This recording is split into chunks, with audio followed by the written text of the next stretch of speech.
हरे कृष्णा, सभी को मेरा वैष्णवीय प्रणाम। तो महाशिव चतुर्दशी के शुभ पावन अवसर पर हम लोग भगवान शिव के बारे में कुछ श्रवण करने का संकल्प लिए हैं।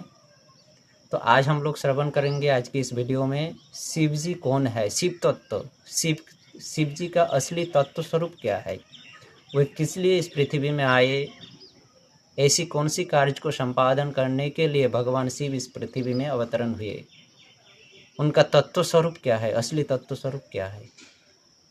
तो शिव जी का असली तत्व स्वरूप अगर हम जानना चाहते हैं तो हम इस दृष्टि से देखेंगे कि शिव तो न ही जीव तत्व है और शिव न ही विष्णु तत्व है।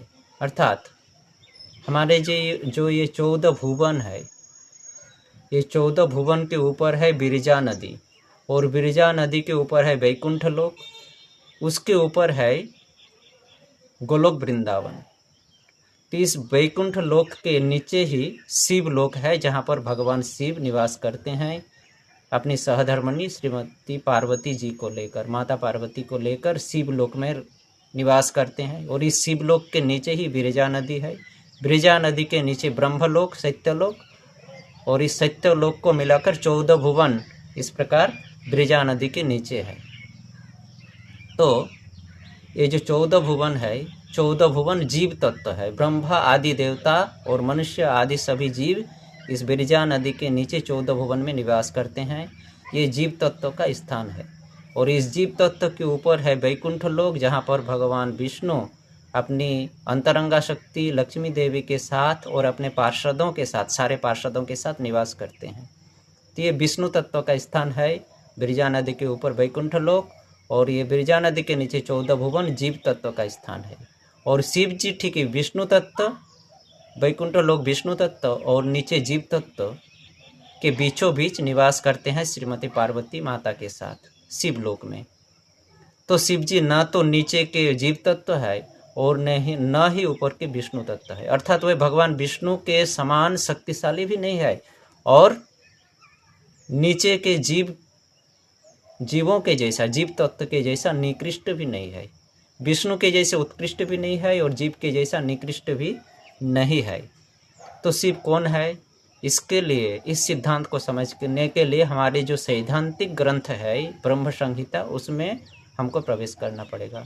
तो ये सैद्धांतिक ग्रंथ ब्रह्म संहिता के 45 नंबर श्लोक में हमें शिव जी के बारे में वर्णन मिलता है। वहाँ पर वर्णन किया गया है, क्षीरम जथा दधि विकार विशेष जोगात संजायते न ही ततः पृथगस्त हेतु जह शंभुताम अपि तथा समुपैति कार्यात् गोविंदम आदि पुरुषम तमहं भजामि। क्षीरम अर्थात क्षीर अर्थात दूध, जथा क्षीरम जथा दधि विकार विशेष जोगात संजायते, विशेष प्रकार के संयोग के माध्यम से दूध दही में परिणत होते हैं, रूपांतरित हो जाते हैं। अम्ल पदार्थ अर्थात खट्टा पदार्थ के मिश्रण या संयोग में आने पर दूध दही के रूप में रूपांतरित होते हैं। तो दूध और दही दोनों एक वस्तु है, परंतु ये खट्टे के संयोग में, अम्ल के संयोग में आकर दूध में रूपांतरित हुए। एक दृष्टि से दूध और दही दोनों एक वस्तु है, परंतु एक दृष्टि में दोनों में भेद भी है। किस प्रकार की भेद? ना दूध से हम अनेकानेक प्रोडक्ट बना सकते हैं, सामग्रियां बना सकते हैं दूध से, लेकिन दही से हम ज़्यादा सामग्रियां नहीं बना सकते हैं। ये दूध और दही में फर्क है, अंतर है। ठीक उसी प्रकार इसी श्लोक के दूसरे 2 लाइन में कहा गया है, जह शंभुताम अपि तथा समुपैति कार्यात् गोविंदम आदि पुरुषम तमहं भजामि। वही गोविंद या विष्णु किसी विशेष कार्य को संपादन करने के लिए, समुपैति कार्यात्, किसी विशेष कार्य को संपादन करने के लिए वही गोविंद या विष्णु जह शंभुताम अपि, शंभु के रूप में आते हैं, अर्थात शिव के रूप में आते हैं किसी विशेष कार्य को संपादन करने के लिए। जिस प्रकार दूध खट्टे के संयोग में आकर दही में रूपांतरित होते हैं, उसी प्रकार किसी विशेष कार्य को संपादन करने के लिए विष्णु शिव के रूप में रूपांतरित होते हैं। जिस प्रकार दूध के द्वारा अनेकों प्रोडक्ट तैयार कर सकते हैं, सामग्रियां बना सकते हैं, लेकिन दही से ज़्यादा सामग्रियां हम नहीं बना सकते हैं। उसी प्रकार भगवान विष्णु अनंत कोटि ब्रह्मांड को सृष्टि कर सकते हैं, लेकिन शिव जी अनंत कोटि ब्रह्मांड को सृष्टि नहीं कर सकते हैं, लेकिन शिव जी इस अनंत कोटि ब्रह्मांड के तमोगुण रूपी कार्य को संपादन कर सकते हैं।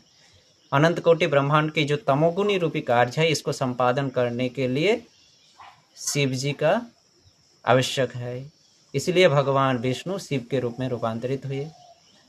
जिस प्रकार दूध दही में रूपांतरित होते हैं, उसी प्रकार भगवान विष्णु शिव जी में अपने आप को परिवर्तन करते हैं, रूपांतरित करते हैं। दूध दही बन सकता है, लेकिन दही कभी दूध नहीं बन सकता है। उसी प्रकार भगवान विष्णु किसी विशेष कार्य को संपादन करने के लिए शिव जी के रूप में आते हैं, लेकिन शिव पुनः विष्णु नहीं हो सकते हैं। यही फर्क है शिव और विष्णु में। तो भगवान विष्णु किसी विशेष कार्य को संपादन करने के लिए शिव के रूप में आए। तो वो विशेष कार्य क्या है ना, ये जो भौतिक जगत है, जीव तत्व का जो स्थान है, ये 14 भुवन भौतिक जगत, इस जगत को सृष्टि करने के लिए, अर्थात इस भौतिक जगत में 14 भुवन में जीव तत्व को सृष्टि करने के लिए भगवान विष्णु को माया के संस्पर्श में आना पड़ेगा, माया देवी के संस्पर्श में आना पड़ेगा। और ये माया देवी कौन है? भगवान विष्णु का अंतरंगा शक्ति। तो भगवान विष्णु हमेशा अपने माया देवी कौन है ना? भगवान विष्णु का बहिरंगा शक्ति। और भगवान विष्णु हमेशा अपने अंतरंगा शक्ति के साथ लीला विलास करते हैं। भगवान विष्णु कभी अपने बहिरंगा शक्ति के साथ विलास नहीं करते हैं। तो अभी जीव तत्व को सृष्टि करने के लिए उनको माया अर्थात बहिरंगा शक्ति के संयोग में आना पड़ेगा। तो इसीलिए वो अंतरंगा शक्ति के अलावा बहिरंगा शक्ति के साथ संयोग नहीं करते हैं। इसलिए भगवान विष्णु माया देवी अपनी बहिरंगा शक्ति के प्रति दृष्टि निक्षेप किए।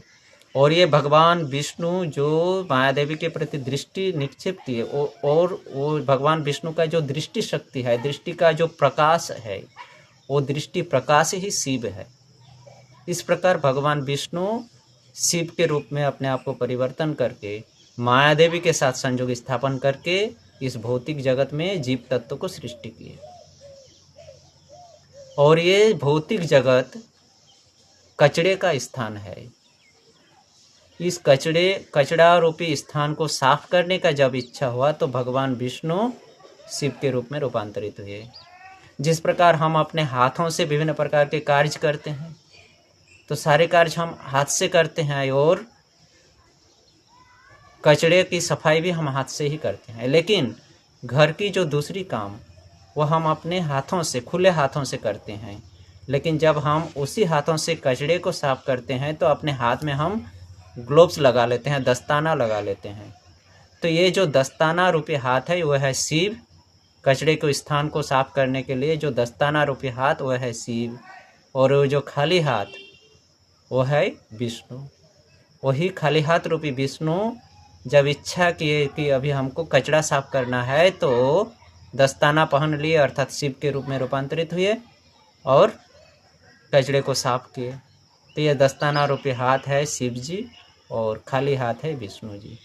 यह है भगवान विष्णु और शिव में फर्क। दोनों एक वस्तु है, लेकिन कार्य या लीला के दृष्टि से दोनों अलग अलग है। भगवान विष्णु अपने अंतरंगा शक्ति के साथ लीला विलास करते हैं, और वही विष्णु शिव के रूप में उनकी बहिरंगा शक्ति के साथ संयोग करके जीव तत्व, जीव जगत की सृष्टि करते हैं। और जब इस जीव जगत को समेटने का, साफ करने का इच्छा होता है तो शिव के रूप में वे प्रलय साधन करते हैं। यह है भगवान शिव और विष्णु के बीच में अंतर।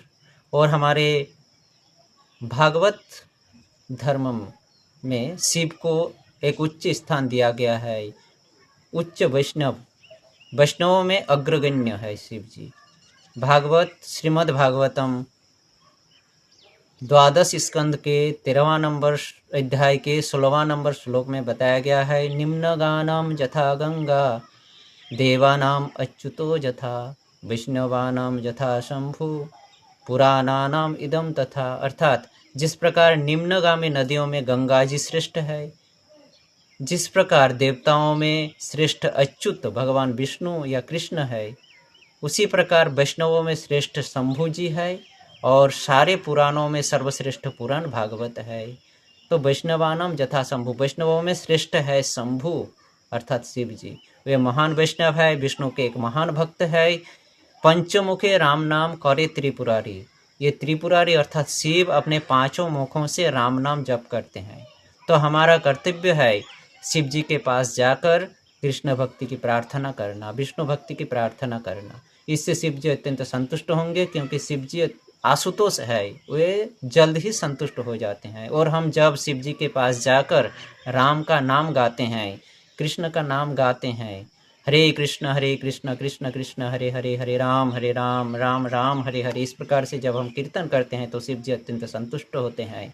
और शिव जी के पास जब हम जाके विष्णु भक्ति कृष्ण भक्ति की जांचा करते हैं, प्रार्थना करते हैं, तो शिव जी अत्यंत संतुष्ट होकर हमें वो वर प्रदान करते हैं, हमारी उस आशा को पूर्ण करते हैं। तो हम सभी भक्तों से हमारा करजोड़ निवेदन है कि आप सभी शिव चतुर्दशी के शुभ अवसर पर भगवान शिव के सामने जाकर विष्णु भक्ति के लिए प्रार्थना करें, कृष्ण भक्ति के लिए प्रार्थना करें, उनको भगवान कृष्ण का नाम, राम का नाम सुनाइए, जप करिए। इससे शिव जी अत्यंत संतुष्ट होंगे और हमको कृष्ण भक्ति प्रदान करेंगे। यही हमारा कर्तव्य है, हम जीव तत्व का कर्तव्य है शिव जी के पास जाकर विष्णु भक्ति का प्रार्थना करना। तो आगे के वीडियो में हम लोग शिव जी के और गुण गाथाओं को श्रवण करेंगे। तो आज हम लोग यहीं पर विराम देते हैं। हरे कृष्ण।